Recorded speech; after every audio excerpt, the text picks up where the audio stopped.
Welcome back to learn. ఈరోజు మనం Vyakaran grammar చెప్పుకోబోతున్నాం. And ఈ ఏ లాంగ్వేజ్ గ్రామర్లోనైనా టెన్సెస్ ముఖ్యం.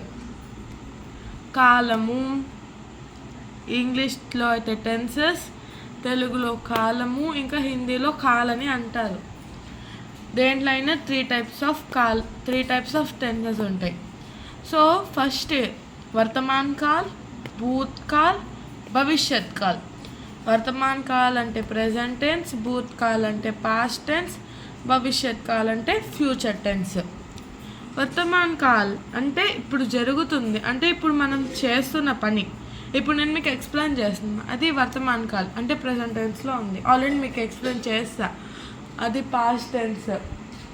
నేను ఎక్స్ప్లెయిన్ చేయబోతా, అది ఫ్యూచర్ టెన్స్. సో वर्तमान काल का परिभाषा అంటే దాని యొక్క డెఫినేషన్, जो काम वर्तमान में चल रहा है उसे वर्तमान काल कहता है. काम అంటే కార్య, కామ్ వస్తుంది. కార్య అనేది సాంస్క్రిట్ వర్డ్. సో కార్య అనేది సాంస్క్రిట్ వర్డ్. కాము కూడా స్పెల్లింగ్ రాయడానికి కూడా ఈజీ ఉంటుంది. సో जो काम वर्तमान में चल रहा है उसे वर्तमान काल कहता है. ఏ పని అయితే వర్తమానంలో జరుగుతుందో దానిని వర్తమాన్ కాల్ అని అంటారు. ఫర్ ఎగ్జాంపుల్, రాజా మందిర్ జాతా హై, రాజు గుడికి వెళ్తున్నాడు. రాజా మందిర్ జాతా హై, ఇస్ కాల్ వర్తమాన్ కాల్ మే హై और इस काल पुंलिंग बहुवचन सॉरी पुंलिंग एक वचन है. और సీతా గావ్ జాతి హై, సీత ఊరికి వెళ్తుంది, ఇది స్త్రీలింగ్ ఏకవచనంలో ఉంది. వహ్ సినిమా దేఖ్తా హై, వాళ్ళు సినిమా చూస్తున్నారు. అండ్ ఒక చిన్నది మిస్టేక్, వహ్ సినిమా దేఖ్తే హై, వాళ్ళు సినిమా చూస్తున్నారు. ఇది వాహ్ వచ్చినప్పుడు తే వస్తుంది, అండ్ ఇది హై.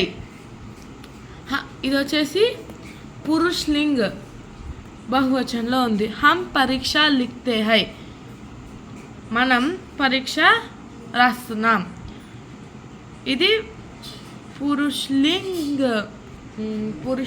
ఏకవచనంలో ఉంది. తుమ్ మైదాన్ మే ఖేల్తే హై, మనం మైదానంలో ఆడుకుంటున్నాం, ఇది పుంలింగ్ ఏకవచనంలో ఉంది. ఇంకా ధాతు రూట్ వెబ్ అంటే ఏంటి? పర్, చల్, కేల్, దౌక్, కాత్ ఎక్సెట్రా అంటే ఇంకా ఉన్నాయి. కేలియే, థా, థే, థీ జోడ్నా సే క్రియా హోతీ హై, వీటికి ఇట్లా లిఖతే, దేఖ్తే, జాతి और వీటికి తా, తే, థీ జోడ్ చేస్తే మనకు ఒక క్రియ వస్తుంది. ఉదాహరణ పడతా, కేల్తే, లిఖతే. సో ఈ వర్తమాన్ కాల్లో మై వచ్చినప్పుడు who. So doubt, who, high ఎప్పుడు వాడాలి? మై వచ్చినప్పుడు హూ, తూ వచ్చినప్పుడు హూ, తూ వచ్చినప్పుడు హూ, వే, ఏ, హమ్, ఆప్, వహ్, యహ్, హై. ఆప్, సో వీటికి వచ్చినప్పుడు హై, హూ వాడాలి. ఇక్కడ మీకు స్త్రీలింగ్ ఇంకా పుంలింగ్ వచ్చినప్పుడు ఎట్లా రాయాలో ఈజీగా చెప్తున్నాను. ఇప్పుడు వర్తమాన్ కాల్, మై ఫల్ ఖాతా హై, ఇది పుంలింగ్ ఏకవచనంలో ఉంది.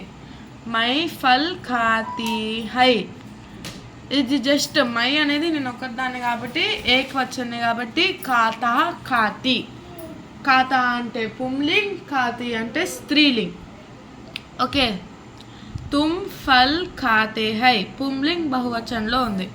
తుమ్ ఫల్ ఖాతీ అంటే ఈ తీ వచ్చినప్పుడు, అంటే బహువచనంలో అయితే ఈ చుక్క అంటే ఈ డాట్ వస్తే అది మనకి బహువచనంలో ఉన్నట్టు అర్థం. డాట్ రావాలి. తుమ్ ఫల్ ఖాతీ హూ, స్త్రీలింగ్ బహువచన్. तू फल खाता हूँ, पुंलिंग ఏకవచన్. తూ ఫల్ ఖాతి హూ. ఇక్కడ ఏకవచన్ కాబట్టి డాట్ రాలేదు. ఓన్లీ ఫర్ స్త్రీలింగ్ బహువచన్ తీకి పైన డాట్ వస్తుంది, అది గుర్తుపెట్టుకోండి. స్త్రీ